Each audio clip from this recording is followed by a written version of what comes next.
that Davida or I say, and you've forgotten, I can email this to you. So anyway, my name is Jody Straker. As of this morning, I am the Assistant Director of Graduate Admissions here at Prescott College. That's a new development, Ailish, since Saturday. So, wow. Yeah, I'm moving up in the world. Things move quickly, apparently. So I am talking to you all from the campus here at Prescott College. I'm not inside because there's such a beautiful day here in Prescott. But more importantly, we have with us Davida from the Somatic Counseling emphasis. And so I'm just going to turn it over to her and let her introduce herself, and we'll go from there. Sure, okay. Hi, Ailish? Ailish, great, yeah. Beautiful. And then is there somebody else on the call, but I can't see? There are two people and one is just going to listen. Okay, great. Well, hello out there. So my name's Davida. Last name is Turek, and as Jody said, I'm the coordinator of the somatic emphasis in the counseling department.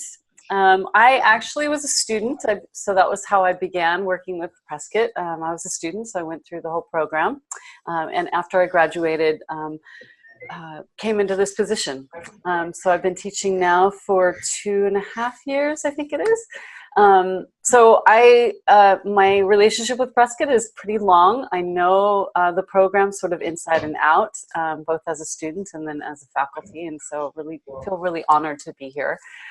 I live in the Bay Area, I have a private practice in counseling, which is in San Francisco a few days a week. I also have been serving as a crisis counselor for the survivors of the Santa Rosa and Sonoma County fires last year. So that's been really intense work. My other work that I've been doing for many, many years, I teach movement work called the 5 Rhythms, which I do bring into a lot of the colloquia presentations at Prescott. It's a form of movement and dance as a meditation. And I present and I teach often at Esalen Institute as one of their faculty. Hello, I now kind of see you there online.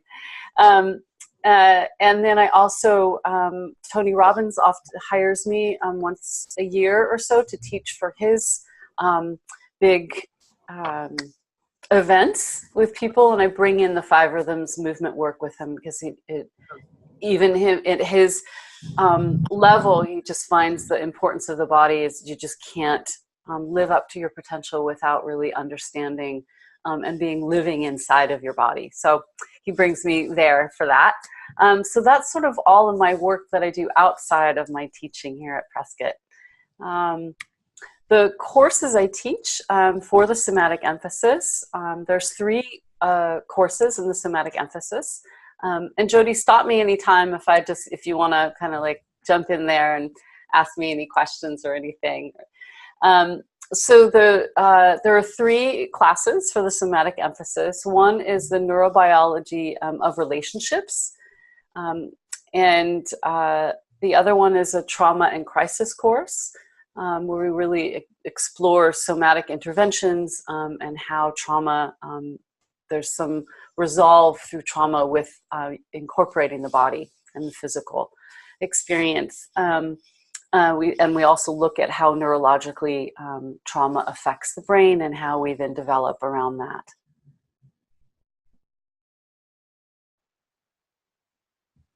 Yeah. And then the other one is the core, where it gives a real historical perspective of somatic psychology. And we introduce you to several different somatic models of therapy that are out there in the world. Yeah. So those are the courses that I teach. I also teach an elective course, an additional elective course, all of those are electives, an additional elective course called Mindfulness in Clinical Practice. And it really is specifically about meditation practices and mental health, which is outside the somatic emphasis, but highly very, very well, what's the word I'm looking for? Intermixed, still not the word. I don't know. I'm still a little jet lagged because I just got back from Abu Dhabi like 2 days ago, teaching for Tony Robbins. So I'm a little still turned around. My brain is a little mush. So, but I think you understand what I'm talking about there. Yeah. You know, the somatic, because we're an online, I'll just kind of jump into that a little bit, because we're an online program. It can be, there's a lot of emphasis on reading and writing, right? And developing a somatic lens, there's this, because that happens through experiential processes of really waking up and really understanding the body, and we can't do that so much with the online. We still weave in through the courses a lot of experiential exercises that you do at home. And I ask you to reflect on your somatic awareness as you're writing, as you're watching videos, as you're reading material. Do you notice what's happening in your body as we're going through the process? So I ask you to reflect on that too, to help build the awareness in the somatic lens. Yeah. Let's see. Anything you want to kind of add in or ask, some track I need to go on, Jody? Well, so, you know, you kind of touched on it, that we're a low residency, we're a distance learning program, and for many of our students, that it's kind of a new approach. And so the question I often get is, how am I going to learn to be a therapist at a distance? And you touched on it a little bit with the experiential side. Could you go into it a little more deeply for our listeners? Yes, of course. So, well, the real learning, not to say the real learning, there's a lot of learning in the process of reading and writing. And when you really put theory into practice is when you get into the practicum, into the internship sites, when you're actually out there working in the field.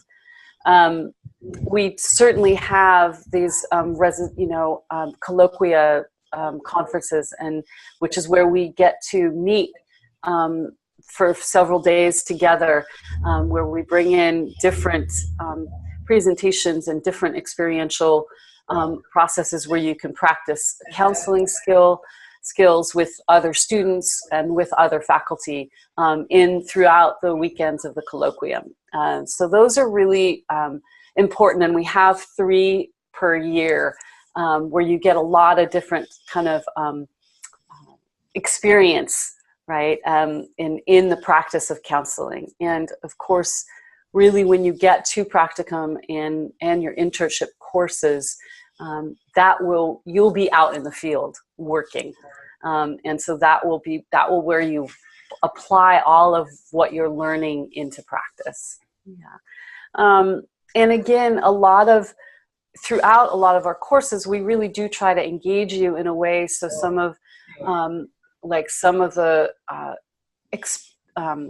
exercise and assignments we give in classes are for you to work in small groups, for you to work with fellow students, which helps you kind of engage with each other in a way, and it kind of can bring up, simulate sort of, okay, what could possibly be happening in the counseling room? One as a client, another as the therapist, right? So that you get those kinds of experiences while we're still a distance program, while you're learning online. Does that answer? Do you have any questions about that? Yeah, well, so you touched on colloquia, and so students are only required to go to 2 per year, but you mentioned there are 3. Yes. And so you having the unique perspective as a former student as well as faculty, did you attend all 3 each year? And can you tell us a little more about kind of the cool things that happen during colloquia? Yeah, absolutely. Yes, I attended as many as I could. There was some years, because I was a part-time student. I took 2 to 3 classes at most per semester. So I was on the 4.5-year track.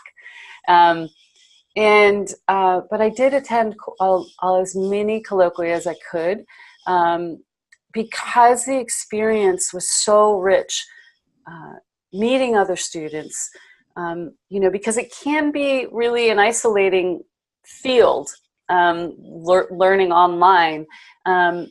And so to have those interactions at the colloquia, to meet the instructors, to converse with students and really get a sense of like, oh, I'm not alone in this process. Oh, this is what it's like. And so it is a really rich time that made me feel like I was a part of something, right? Which gave me the motivation to continue moving. I mean, because graduate school is tough.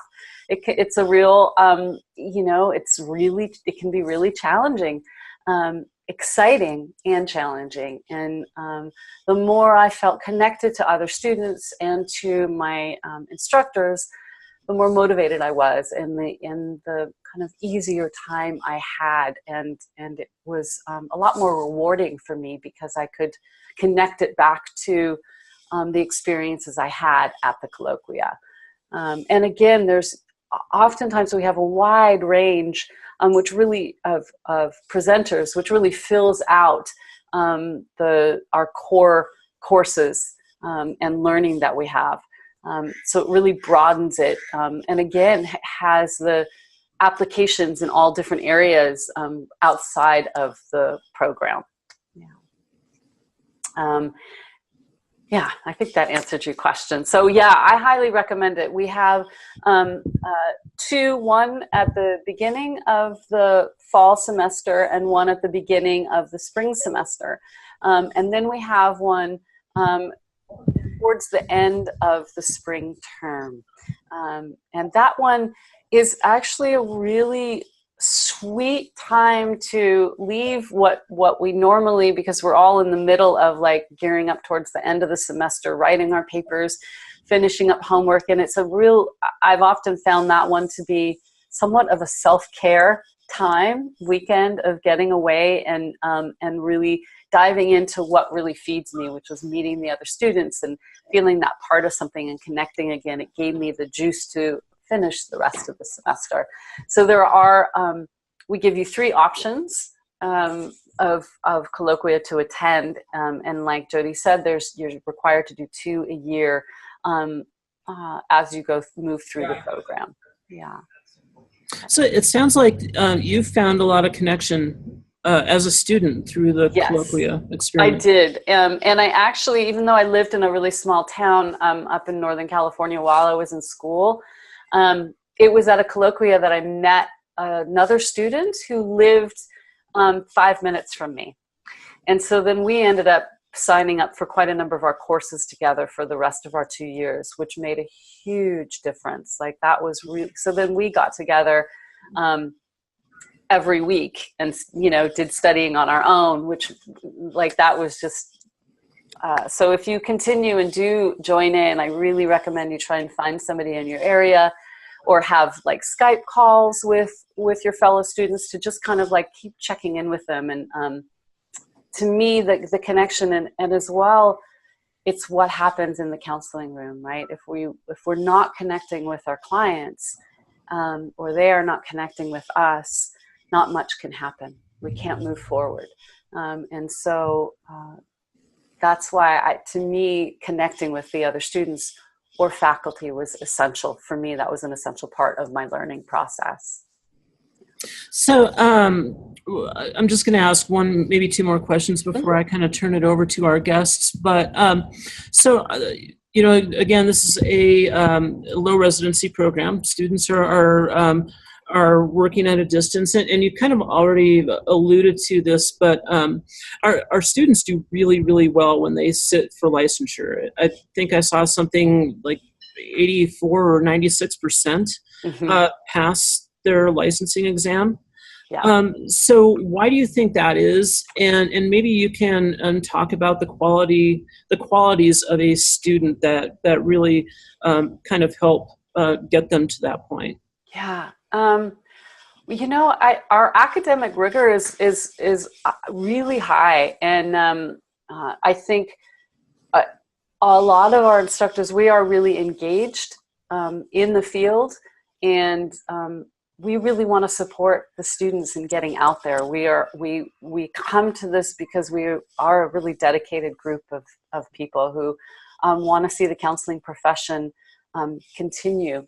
And if we're not giving our best to you, then we don't imagine that you're going to get your best out of it. And so we really approach it in wanting the best, you know, because then you're the ones that are going to take the counseling profession and continue it forward.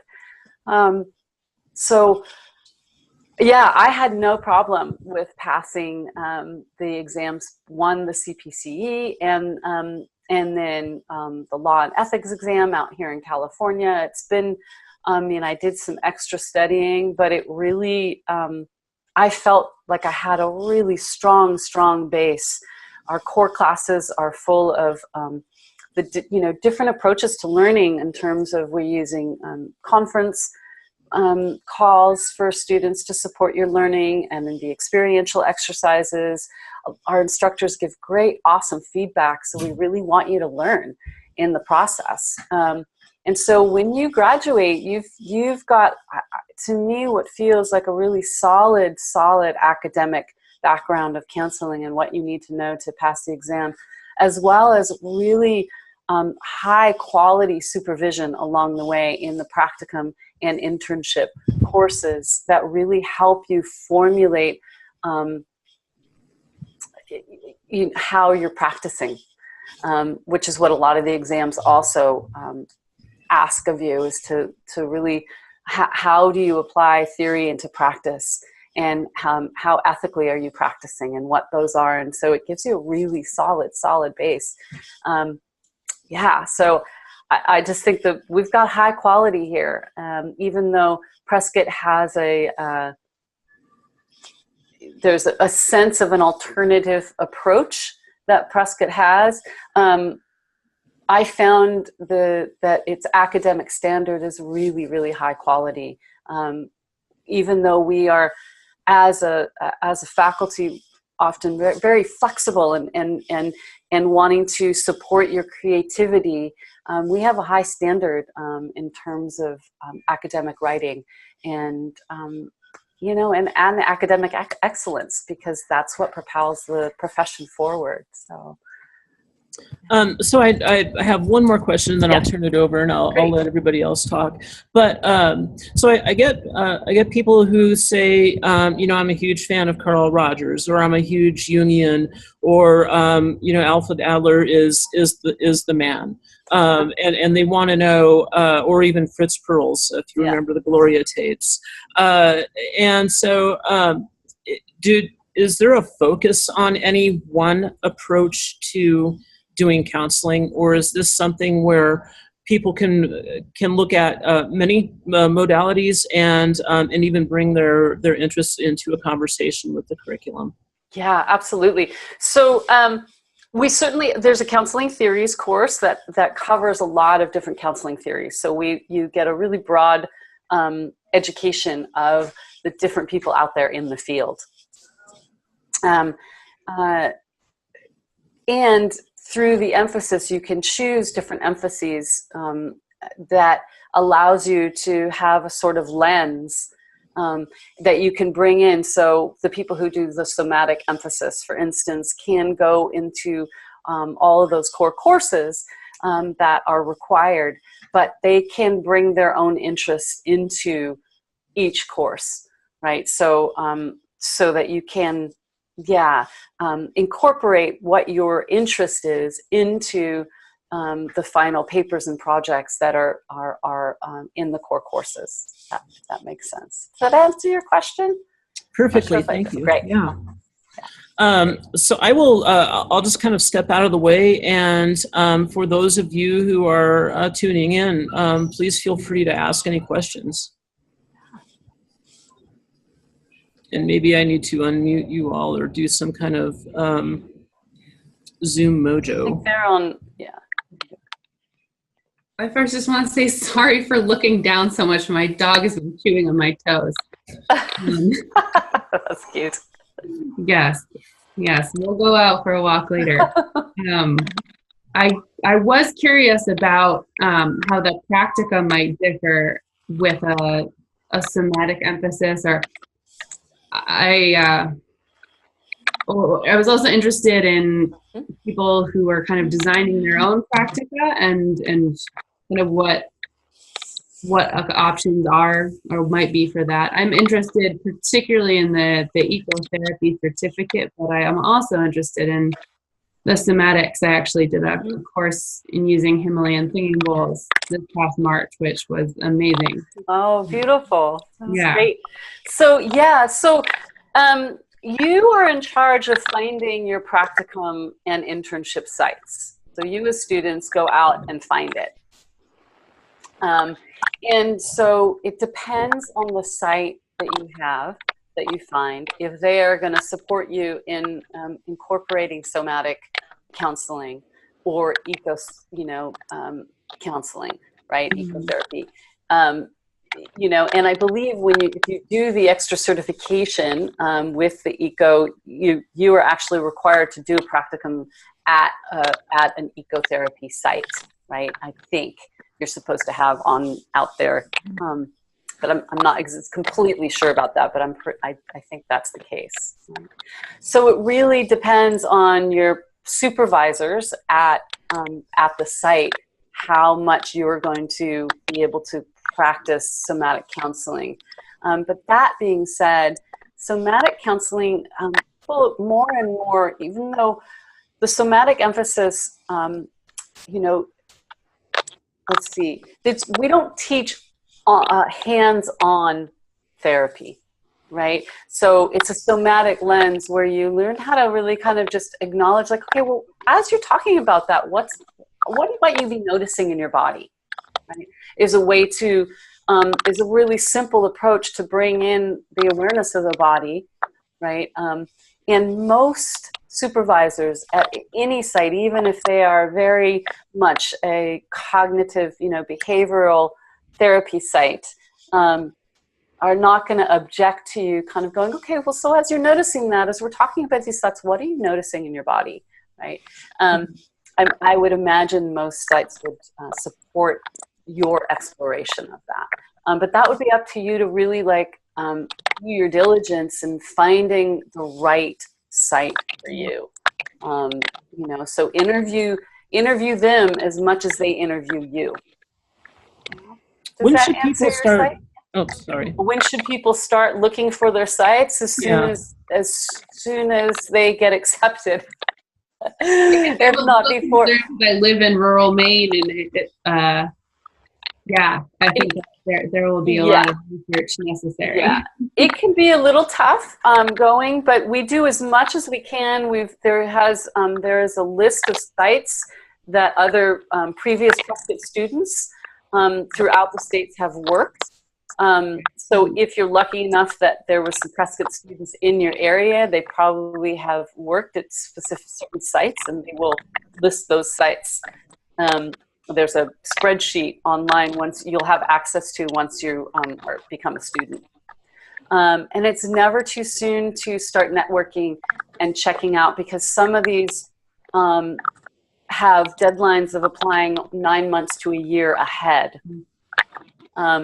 So depending on how quickly you take your courses, there are I think 6 required courses before, or 8, I can't remember how many.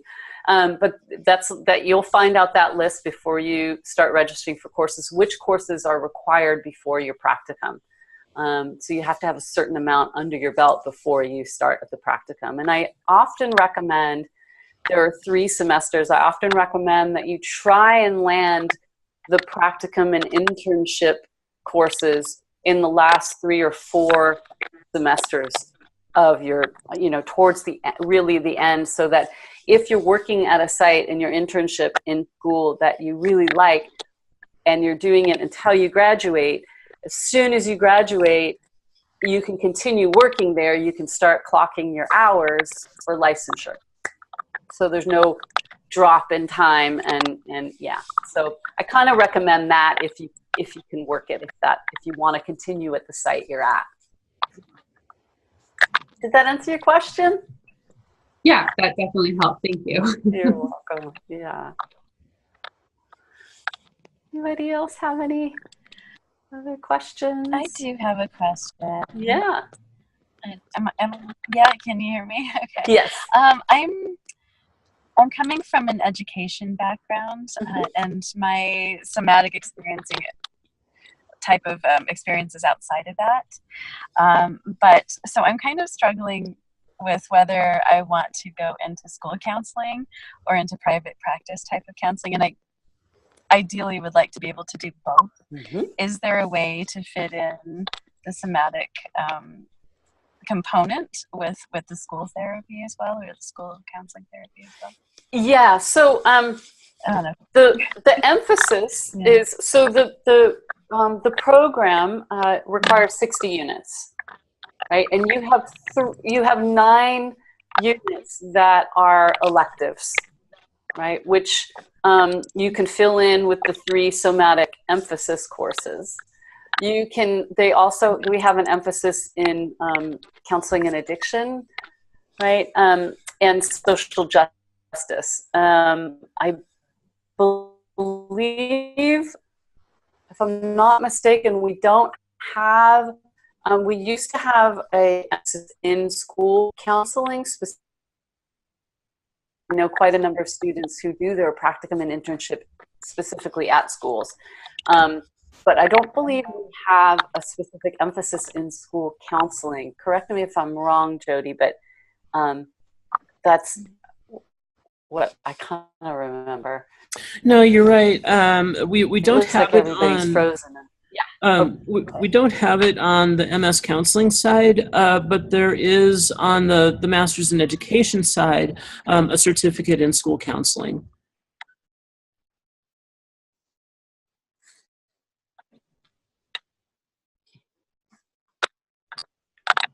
Right. Okay. Great. I can't really hear. I might have. Oops. Yeah, it's sounding a little bit like it's getting frozen on my end too there. Yeah, yeah. So I'm thinking that this is probably a good time for me to say goodbye. Thank you so much. I'll check in by email, and yeah, thank you. Great. You're welcome, Angela.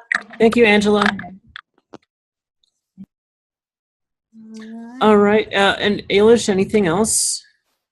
I did have a question that's not somatic specific, but I saw that there's a summer term, and are there classes typically in the summer as well? Yes. So there is a summer term.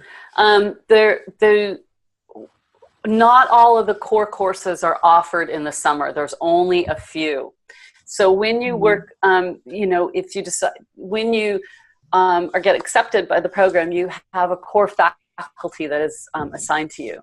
And so you sit with them to begin with and sort of plan out your program, because there's certain courses, like our elective courses, are only offered once every 2 years. Right, I noticed. Right, so you kind of have to really plan it out, and there are only a few of the core courses that are offered in the summer. So if you're deciding to take summer terms, that's your option. But if you're deciding to, you need to fill in and make sure you take the particular courses that are offered in that summer, and they alternate, I believe. Right, so you may have some where you'd need to take a prerequisite before taking that one. Right. Kind of thing. Yeah, there's not that many that have prerequisites except for the practicum and internship courses. Okay. It seemed like the certificate courses also were building on each other. Yes, right? They do specifically, for sure. Yeah. Yeah. Exactly. And those courses I don't follow because they are above and beyond our 60 credits. Yeah. Yeah. I am interested, like I said, in the credit and potentially trying to do a full-time load. So we'll see. Right on. All power to you. Yeah. I know. Some students work really great that way. There was a part of me that really wished I had been able to do that. And another part of me, just because I continued doing the other work that I was doing, that I just wasn't able to Yeah, well, I've been kind of a transition on the job end anyway over the past year. And so I've been working a kind of flexible but sometimes chaotic schedule. Great. So good. Which means I Good. could make some more room for the education. Yeah. So, Yeah. yeah. Absolutely. Good. Great. I think I did have a question for Jody. The Knowles course question, you said in a course by December 7th, and did you know if that meant enrolled in a course or completed? Enrolled. So Yeah. even if it didn't start until next year? I will go back and find out. Okay, because a lot of the courses on their website right now they're full through the end of 2018. So I'm just curious. Okay. My guess is going to is that means that you've started it. But I'll double check and I'll email you. Thank you. Yeah, because that is a huge boom. Yeah, 25% off tuition is huge. So it's not half bad. Yeah. Exactly. I think that was all of my questions. And then I assume there's a year-to-year which shows the current electives being offered. Yeah, there is we have it all laid out. And so when you meet with your core faculty to begin with, there's an Excel spreadsheet that has each semester that those courses are offered. Yeah. So you'll be able to kind of plug it in and go, okay, this is when I need to take this course. Cool. Actually, Ailish, I have those lists, so I will email you those when I get back to the office. Great. That would be great. I'm really, really curious to see what's offered because I'm really interested. I mean, I would like to take at least one of the somatics courses. Because for me personally, that has been part of my journey into greater self-awareness is to be aware of my body and what it's telling me. Absolutely. So it's a great point too that you can, those 3 courses, you can take 1, 2, or 3 of them. You don't have to be in the emphasis to take any one of the courses, and you don't have to take one before the other. You can take each one of them separately or all 3. Great. That's what it looked like. So thanks for the confirmation. You're welcome. Yeah. Absolutely. Okay. And Jody, you said November 7th for getting in that I've been talking to people for letters of recommendation. I'm not 100% sure about getting the transcripts because I can't control that even if I order them tonight. If you have access to student accounts, or you can get in touch with the registrar at the school or schools, you can send me an unofficial transcript, and that's good enough for me. Obviously, you'll have to have official transcripts at some point, but unofficials are just fine. Okay, so I think I should be able to pull everything together for November 7th. Very great. Yeah, awesome. So I'm looking forward to it. Thank you. Good. Yeah. All right. So really sweet to see you and meet you, and perhaps I will see you along the way. Yeah. Thank you very much. You're so welcome. All right, everybody. Thank you, Davida. It was great to have you for one of these information sessions. I really enjoyed. And thank you to everybody who has joined us. And if you would like for me to email this to you, my email address is jodi.straker@prescott.edu, and I would be happy to send it out to you all. Great. All right. Take care. Thank you so much. Bye-bye. Bye-bye.